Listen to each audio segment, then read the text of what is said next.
Okay, today is it's April 16th, and I'm just gonna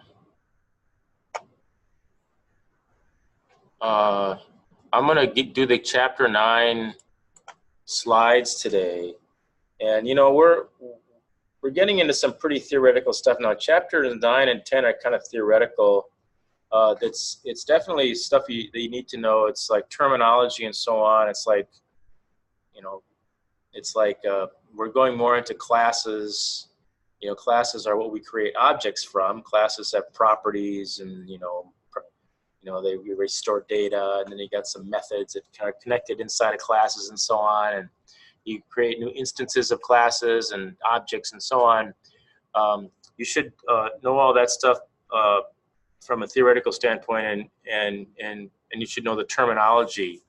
But I think we're gonna, we have some time at the end here, so I think I'm gonna go a little bit into chapter 11. Chapter 11 is databases, and I didn't do that last semester, but this semester I think I will, because like in one lecture I can show you some pretty nice, pretty fun database stuff. So I think I'm going to do that. So to do so, I'm going to today's the 16th, but I'm going to dive into chapter 9 today. Go over the slides. You should be able to do the quizzes.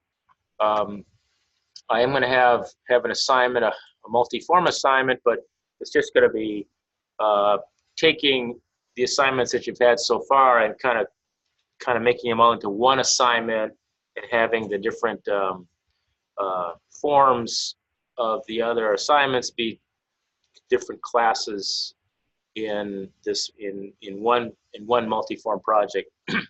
You'll see how that works. We still have 1, 2, 3, 4, 5, 6 days, 2 weeks, 3 weeks. This is Tuesday. This is this Tuesday, next Tuesday, the Tuesday after. So we still have 3 weeks left in the semester. Am I sharing my screen yet? No, I bet I'm not. Sharing my screen now. Okay. So we still have 3 weeks left in the semester. 14, 15, and 16. And so why don't I pull down the chapter 9 slides. Let me go to here. Let's see, is there anything else I need to tell you? The tests and quizzes. Did I change anything on this? Anyway, I don't think I did. So resources, PowerPoint slides, chapter 9.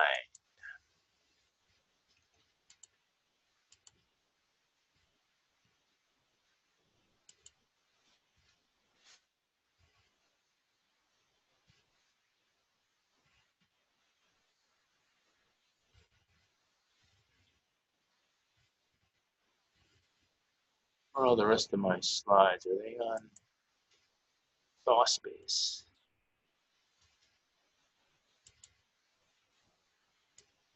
Yeah, I'm gonna put all this stuff here.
All right, let's just buzz through these slides here.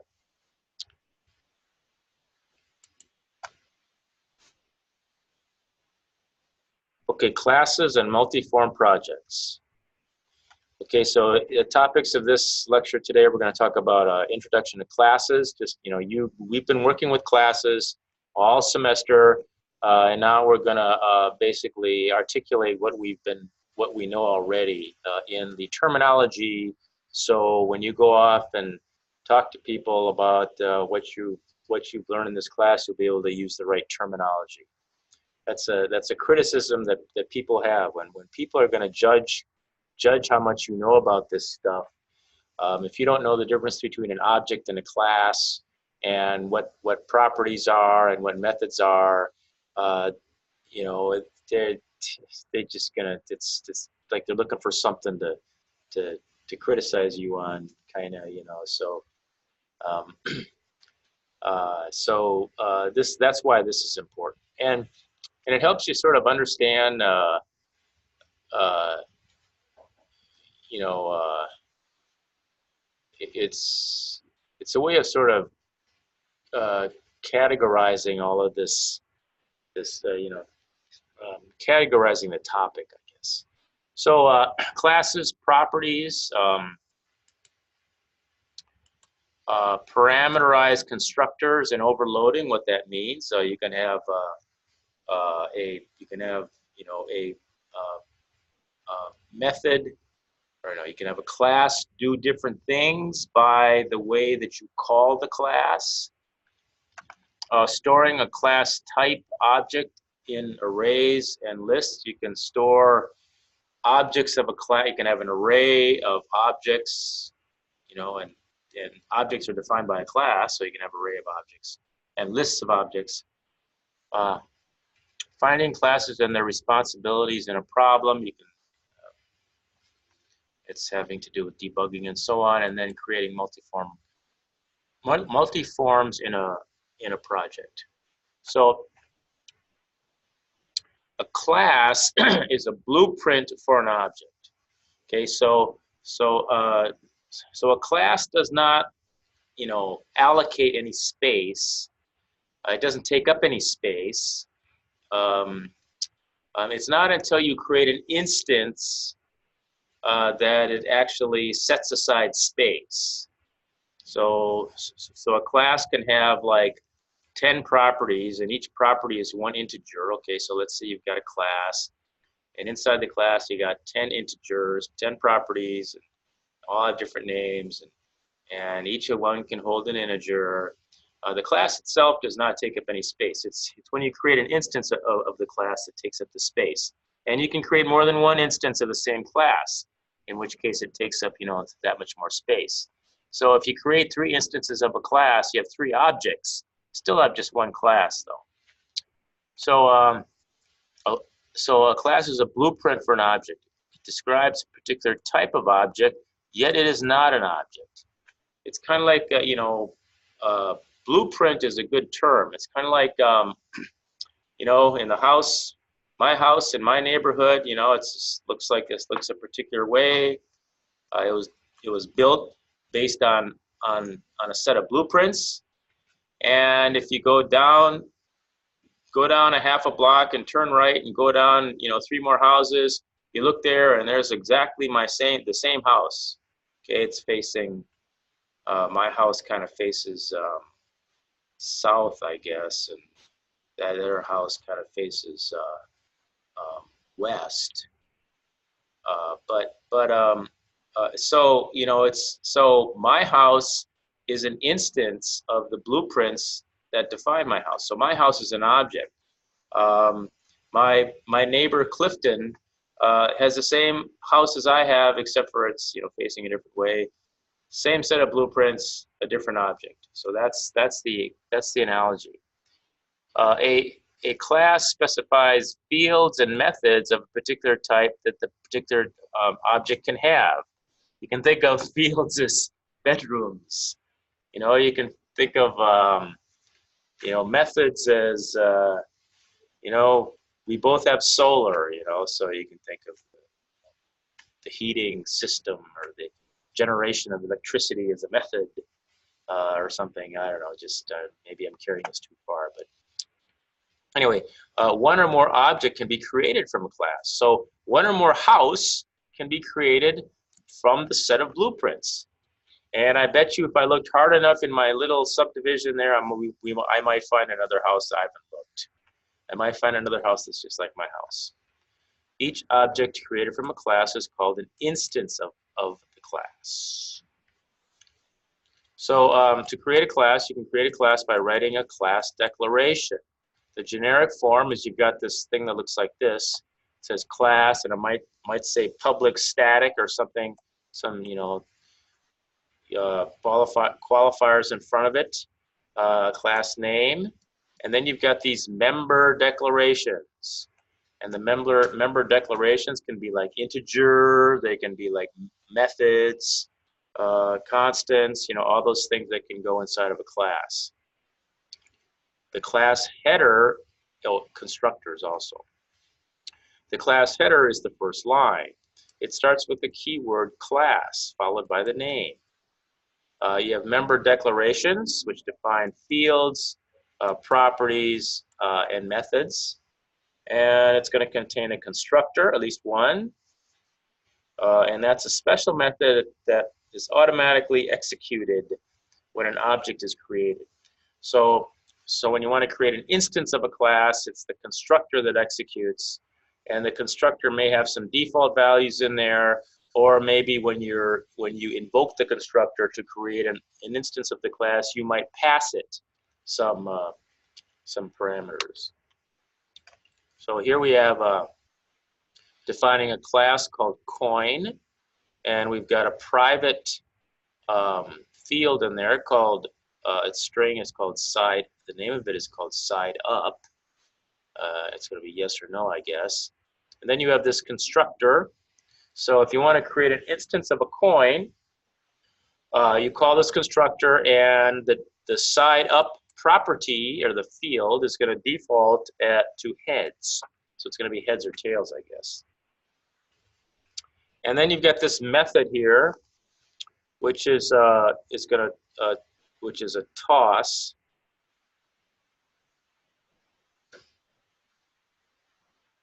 And I guess it's just, this one just shows what the value of side up is. It just displays it out. It just displays a message box. And this is a method which returns what the value of side up is. So toss displays it out.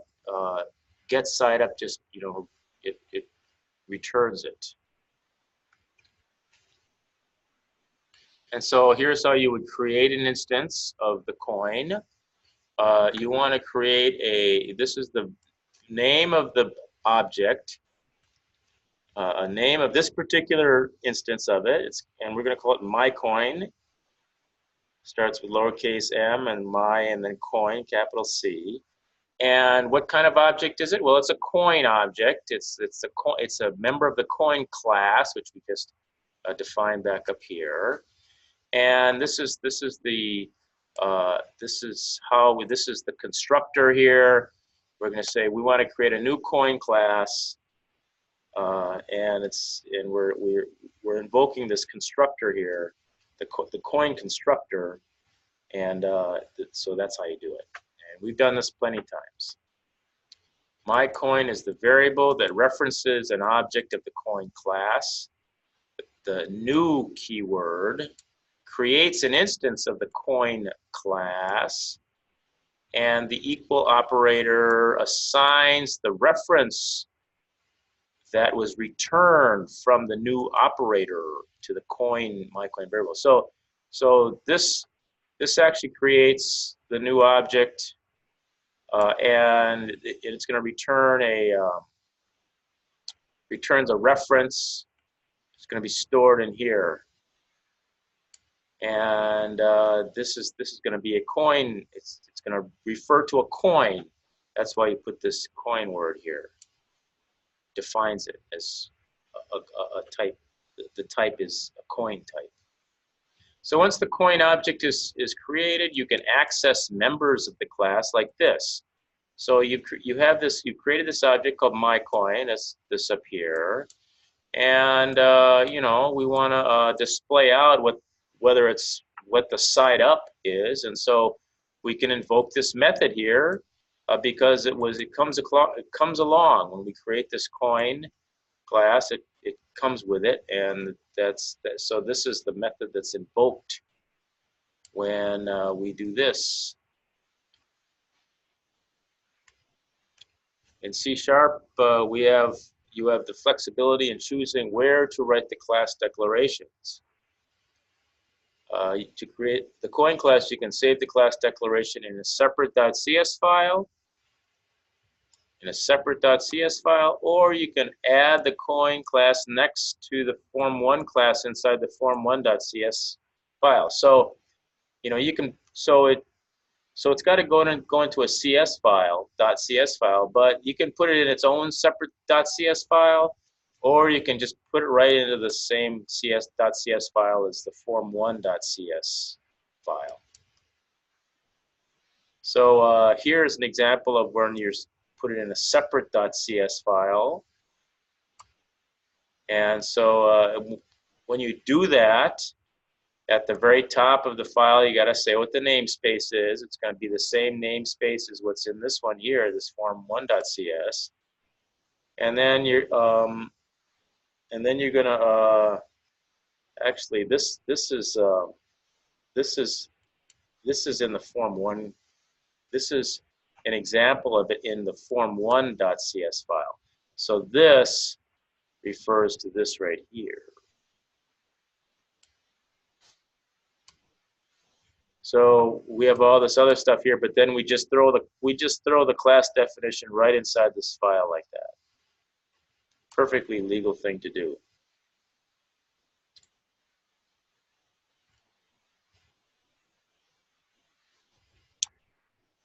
Passing an object to a method. Okay, so we can pass objects to methods as a argument. So objects of a class can be used as a parameter. Can be used as a parameter of a method, or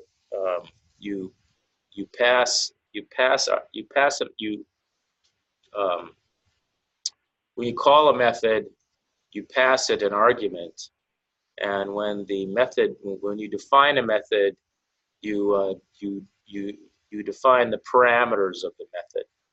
So here we are defining the method. It's the method is called showCoinStatus, and a parameter for this showCoinStatus method is going to be a coin. And what this method does is it simply invokes this little statement here, which is going to display out this message box that says side is, and then it's going to invoke this method, a method of this object, which is a coin. It's a coin object, and inside the coin object there's another method which simply returns what side the coin is on. It's going to be heads or tails. So this is going to return a string value right here. Get side up as a string value. See, it gets side up as a string value. It's going to return a string. And in this example, a method named showCoinStatus accepts a coin object as an argument. You pass it an argument, it accepts a parameter. To create a coin object and pass it as an argument to this showCoinStatus method, you can use this. First of all, here we define a coin called myCoin. It's a new coin object created using this constructor here, and then right away we're going to call this show coin status method, and we're going to pass as an argument this myCoin object that we just created. And since we just created, we didn't do anything with it. It's probably going to be a heads, because when we create a new coin, we default the side up field to heads, and then so when this thing is called the get side up method, it's going to return what that value is, which is going to be heads in this case. Okay, properties. A property is a class member that holds a piece of data about the object. Properties can be implemented as special methods. Special methods that set and get the value of the corresponding fields. So so you'll have some sort of private field or private variable within, that's defined within the class, and then you need to have a way to get at it. And so you create these little methods, these little dinky methods that allow you to get the value and return it, or to set it to a new value. So in the code, there is a private field which is a known, which is known as a backing field, and is used to hold any data assigned to the property. The value parameter of the set accessor is automatically created by the compiler. So you will see this, how this works right here. See, so in this particular textbook, we use this convention where the private values. Okay, so there's this class. It's called pet. Okay, so and when we create a new instance of this class, when we create a new object based on this class called pet, one of the properties of this new pet is it's gonna have a name. Okay? And so in this textbook, the convention for this private secret, variable that is known, not known to anybody but the designers of the class. You can't see this from the outside. They use this convention where they use underscore and then the name. So it's called underscore name. That's a perfectly legal name for a variable, for a private string variable. It's a private string variable called underscore name. And then this is the constructor. So when we create a new instance of a pet, it has no name. And this is the method. This is a method that is used to access that property. It's an accessor. And so if we want to set the name, we want to set a name, we just say name equals something. Name equals quote Fido or something. And the set little set method here executes, and this is sort of a default thing here. It assigns that value to name, to underscore name, and so it's underscore name that stores the word Fido. Let's say we're going to create a new instance of a pet. We're going to name it Fido, F-I-D-O, and so we just say, something dot name equals Fido, and then that'll be on the left side of an assignment statement, and on the right side of an assignment statement, we can just say, the pet dot name is gonna, and so that would return whatever the contents of that we stored into underscore name, and that could be the string Fido. Oh look, Fido. I must have remembered this from last semester or something. Okay, so here we're creating a new object called myDog. Okay, so we created a new instance, a new class. Did we show that anywhere? Oh, we don't show that creating of that. So we've created a new. It's not shown here, but we've created a new instance of this pet class called MyDog, and now we want to set the name property of MyDog, and we can just do it like this. This sets the name property of MyDog, the name property of this object, which is called MyDog, and the name of MyDog, the name property is Fido. So MyDog is named Fido.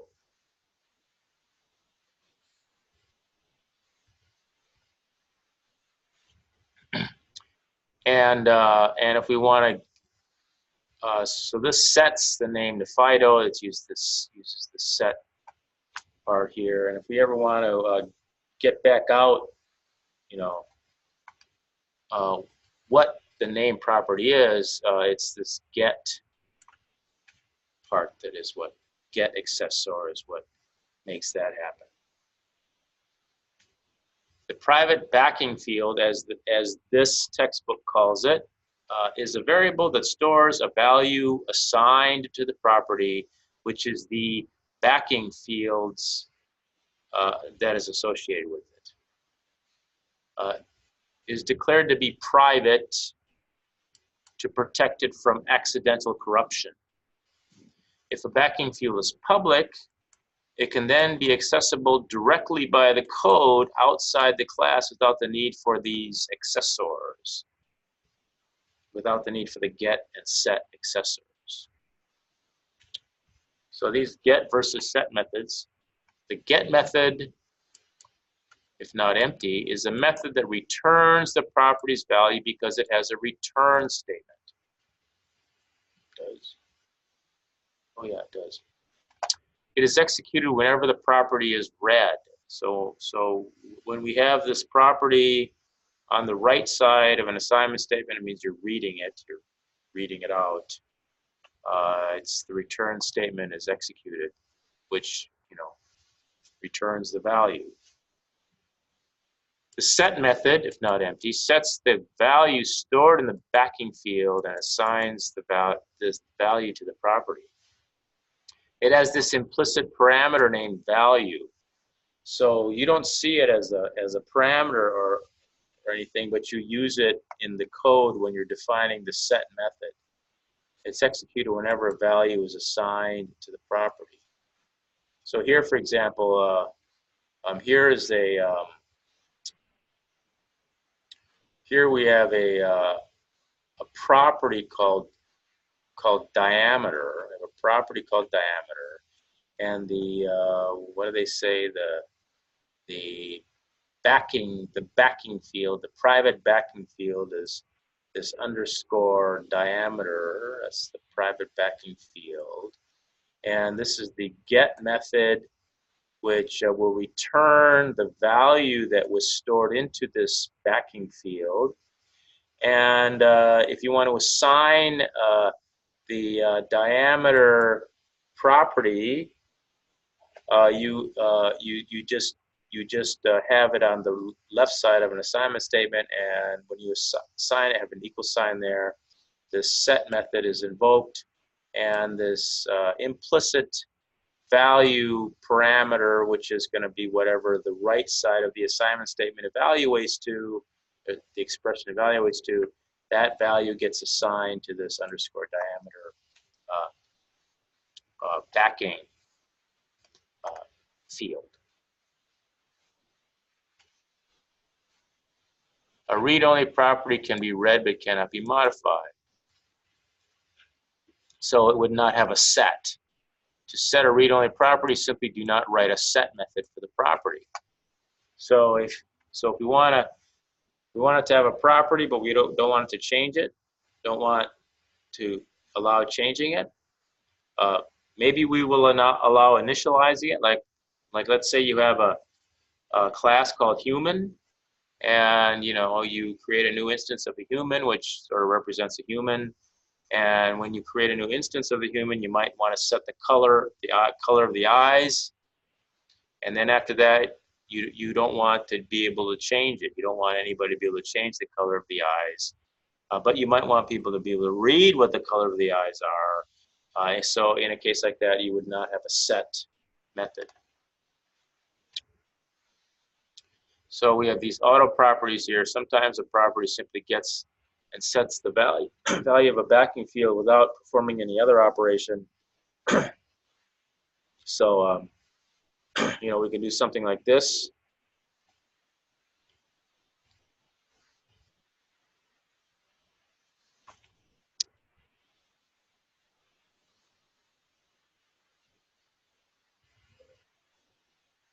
All right, so I guess the backing field is implicit. With auto properties, the hidden backing field is automatically created, as well as the code for the get and the set methods. In fact, most programmers prefer to write an even shorter version of the property like this. So we can just write it like this, where we have a property called name, and we aren't going to bother defining this kind of stuff. Not going to bother defining this kind of stuff or this thing. We're only going to and here we say whether, basically by putting get and set or not, we're saying whether it's a property that can be read or not read, and written or not written. So if we want it to be read, we have a get. We don't, we leave it out. If you want it to be written, we have a set. We don't, we leave it out. And we can initialize an auto property like this, where here we're defining a name, and we're defining it as both read and write, which means we can change the name, and we can read it out, and we're automatically sort of initializing it to a value, a name value right here.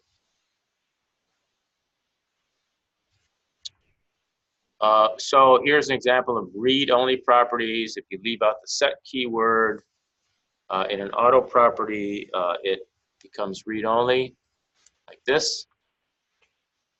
Parameterized, constructor, and overloading. Okay, so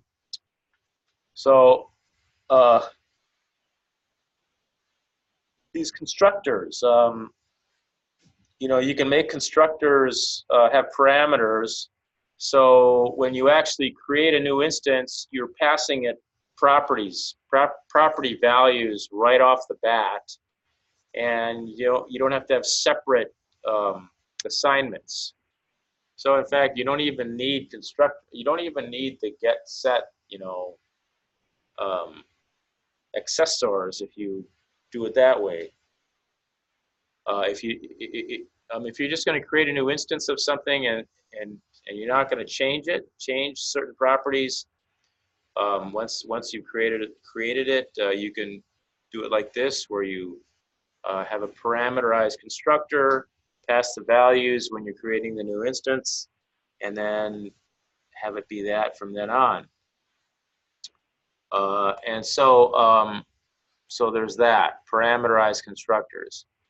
There's also, you can also have more than one version of a class, okay? And the way you can make a different version of a class is all you have to do is make the constructor different. Okay, so you just make the constructor different. Now, what are the ways you can make the constructor different? Well, you can have different parameters. You can have more than one parameter. You can have a constructor. You can have a bank account constructor that's got one parameter. You can have a bank account constructor that's got two parameters. You can have a bank account constructor that's got three parameters. And they can be three totally different classes. Not totally different, but they're obviously going to be related enough because they're all in the same chunk of code where you define the class. But you can do that. They can also be different by, in some cases, you might have, here you have this constructor takes in as an argument a, a, uh, a value for starting balance, and it's a decimal value. Well, you can define another one that's a double value. It's different than decimal. Okay, so this public bank account, which takes in a double valued starting balance, can be completely different than this other constructor, which is a class constructor that creates an object which takes in as a parameter a decimal starting balance. Kind of dumb, but you can do that. So this whole thing here is called the signature of a method. Base relies on the signature of a method, which consists of the method's name, the data type, the argument, and so here we're talking about constructors, but it applies to methods within a class also, where you know, based on the so-called signature, which is basically just the opening line of the method, you can have a different, you know, it can do something different. Process of matching a method call with its correct method is called binding. So and this whole thing is called overloading. So you don't just have one class definition. You can overload it. This has been overloaded 3 times. When a method is overloaded, it means that multiple methods in the same class have the same name but use different types of parameters. Constructors are special types of methods. They can also be overloaded. We just kind of talked about that. I guess I talked about this out of order. Here you're creating you have a class. You create these bank account objects, and here it's a parameterless constructor. Here it's overloaded once. Here it's overloaded again. Different. The parameterless constructor is the default constructor, and the compiler will find the matching constructors automatically. So here you're creating a new object. It's an object of the bank account class, and we're invoking the constructor that takes in a decimal value. See, because it's got that M there, so that's a decimal. We're defining a decimal value, so it's going to be this one here. So this is the constructor that we're talking about.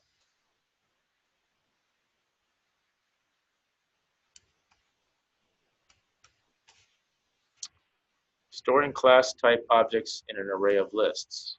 Okay, so you know, we've talked about arrays, we've talked about lists, but we've talked mostly about, you know, arrays of integers, arrays of strings.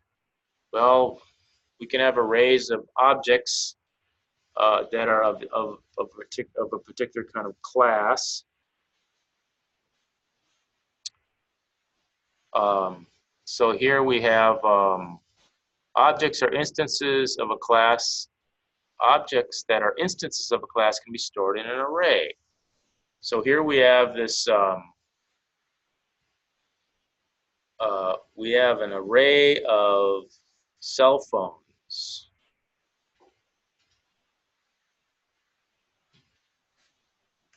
We have an array of cell phones, and we're naming this array phone. And there's 4 of them. So we got phone 0, phone 1, phone 2, phone 3. And each phone is a cell phone. That's the type of object it is. And I suppose the cell phone is going to have, you know, each cell phone is going to have certain properties. It might have a, I don't know, carrier type. It might have a brand. I don't know. Might have a model number. You can loop through. You can use a loop to step through the array. So here we're stepping through. We're defining. We're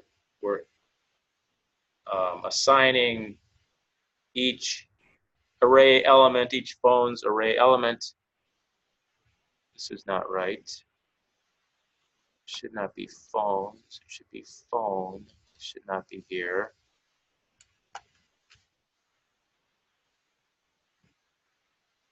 It's just singular. Singular.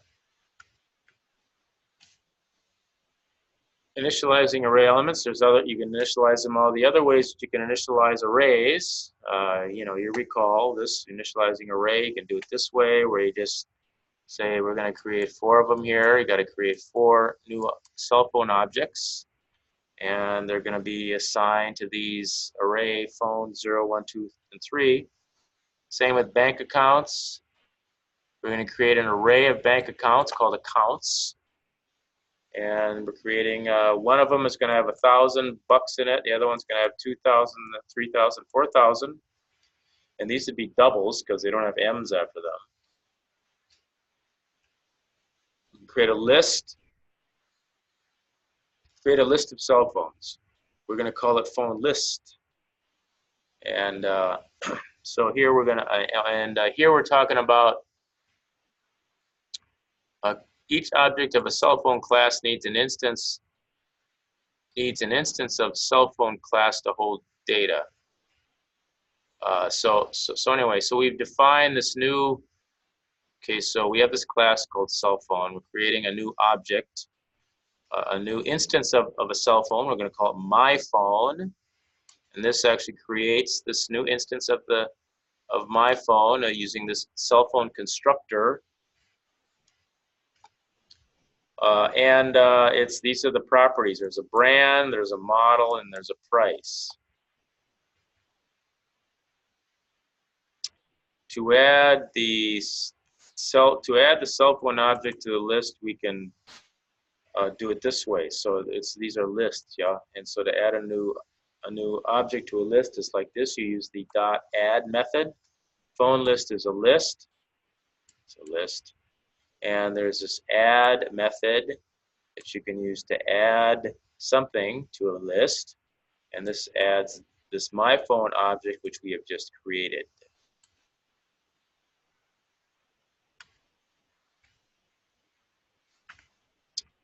Finding the classes and their responsibilities and problem. When developing an object-oriented programming, you need to identify the classes that you will need to create. This is sort of partitioning functionality. It's like, okay, so you're creating this new program, and it's going to have some classes, and you got to figure out what the classes are, and you got to figure out what the properties of these classes are, and what classes are going to be responsible for what classes are going to be responsible for storing what methods should be associated with which classes, and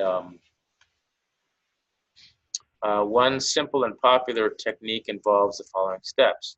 You get a written description of a problem. You identify all the nouns, including pronouns and noun phrases, and those can be potential classes. And then you refine the list to include only the classes that are relevant to the problem. I remember this. Once the classes have been identified, you need to identify each of the classes' responsibilities. These responsibilities are the things that the class is responsible for knowing, those are the properties, and the actions that the class is responsible for doing, and those would be the methods. So example, in the textbook, we have, there are 3 classes. I don't know what textbook it is. This textbook. There's a customer class, a car class, and a service quote. The customer class has the following actions. First of all, you want to be able to create, you want to have a constructor to create an instance of a customer. You want to be able to get and set the customer's name. You want to be able to get and set the customer's address. You want to get and set the customer's phone number. For car, you want to be able to create an instance of a car, and you want to be able to get and set the car's make, and you want to be able to get and set the car's model and the car's year. And then you have a service code, your service station. So you want to have a quote, service quote, which has the following actions. You create an instance of a quote, You want to get and set the parts charges, get and set the labor charges, get and set the sales tax rate, get the sales tax. Sales tax would just be calculated based on the charges and the tax rate. So that would be just a get. You wouldn't need to set that. The get method can do some calculations. And then the total estimated charges can also just be a get. Doesn't need to be a set for that. All right, creating multiple forms for a project. Every project that has a form in Visual Studio has a class. The default name for the form is Form 1, and its class is also named Form 1, and you notice there's also a form1.cs file. There's a form1 designer.cs file also, and that's why when you look up at the class definition in the form1.cs file, it says partial, because it's only part of the class, because the rest of the class is in the designer.cs file. A Visual Studio project can have multiple forms. Each form has its own class and can be instantiated and displayed on the screen. When you add additional forms to a project, you add additional classes, which are stored in their own files. This should be ES like this.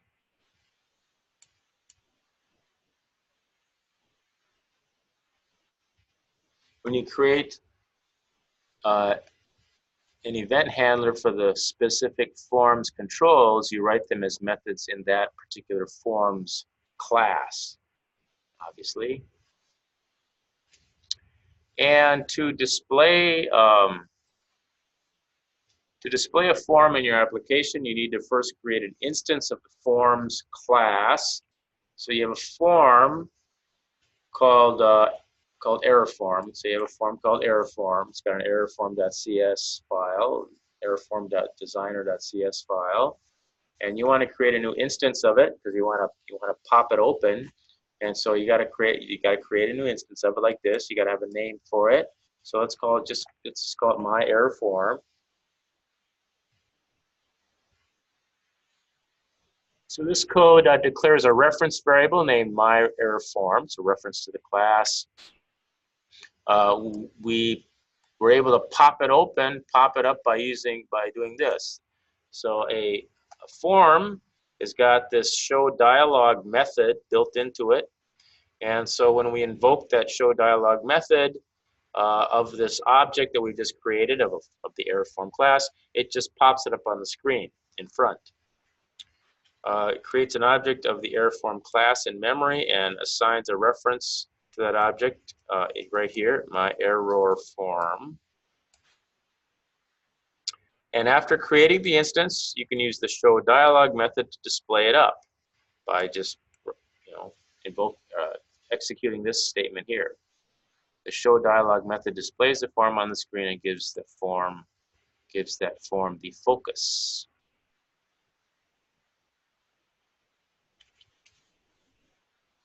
Accessing control on a different form.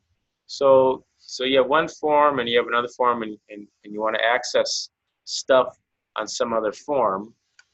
The default of all the control, you're talking about accessing a control, like say you got a text box on one form. Okay, so let's say you got a form and you pop open another form and there's a text box on that new form, and you filled in some stuff in the text box, and you want the original form to be able to read it. So the text box is, that's the control we're trying to access. They're private by default. This means that a control that exists on a particular form can be accessed only by the code that's written in the form's class, private just to that form. But you can change the access of a control by changing its modifiers property in the properties window. So let's say you have this label on a form, and you want it to be accessible by outside form outside the class. So you go to the properties window, you find modifiers, and you can change it from private to public if you want to. If you change a control's modifier's property public, the control can be accessed by code outside the form's class. For example, suppose greetings, this form called greetings form, suppose it has a label called message label, and the message label's controls modifiers property has been set to public. So the following code shows how you can create an instance of the greetings form, assign a value to the message label's control text property, and then display the form. So we create a new greetings form, create a new one. It's called greetings form like this, at lowercase g. And this is the constructor, so we've created it now. And then we're going to set this message label, which is on this greetings form that we just created here, this lowercase greetings form. There's a message label on there, the text, we've set it to good day, so it says good day. So, and then we pop it up, we pop it open. So we first have to create it, and then we can write some stuff on it before it's displayed, and then we display it like this. And when we display it up, we should see that it says that this says good day already. A modal form must be closed or hidden before you can continue working on the rest of the application. When a modal form is displayed, no other form in the application can receive focus until the modal form is closed. And a modeless form allows the user to switch back and forth. So with modeless forms, you can have more than one form open on the screen. You can switch back and forth just by clicking on it. Whereas a modal form, Modal form, if it's up, you have to finish dealing with it before you can do anything else. And you've been you're familiar with both of them. In almost all the forms that we're doing, we use modal forms where something pop up like a message box .show pops up, and you got to deal with that before you can go back to the original form. So those are modal forms. But sometimes, and we'll see later, that you can pop up a form, but then you can just switch back and forth, and those would be modalless forms.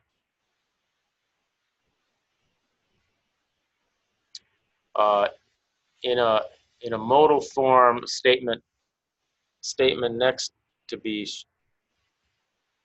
statement next to the show dialog box will not execute until the modal form is closed. So you execute a statement, and then you do this message form show dialog, and show dialog is a modal form. So everything waits until that show dialog, till this message form closes. This message form's got the floor, does its thing, and then you got to close it, exit or something before these statements continue to execute. Whereas if you have a modaless form, you have modaless forms. If show dialog, if this message form is a modaless form,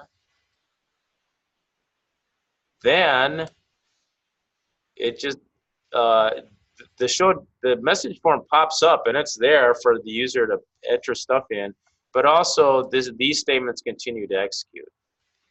So it's kind of like you got two things executing at once. When you have a modaless form, execution continues. You pop it up for the user, but you keep on executing the original the code in the original method, in the original method that actually popped up the form.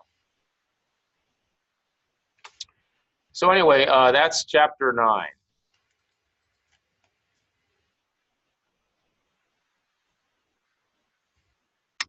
Are there any questions?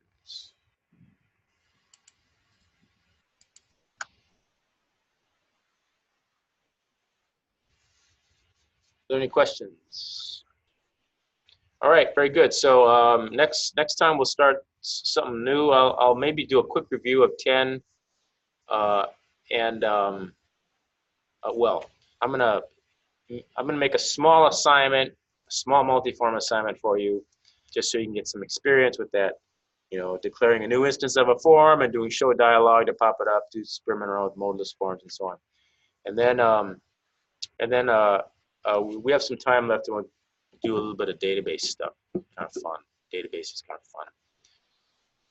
All right. Thanks for watching.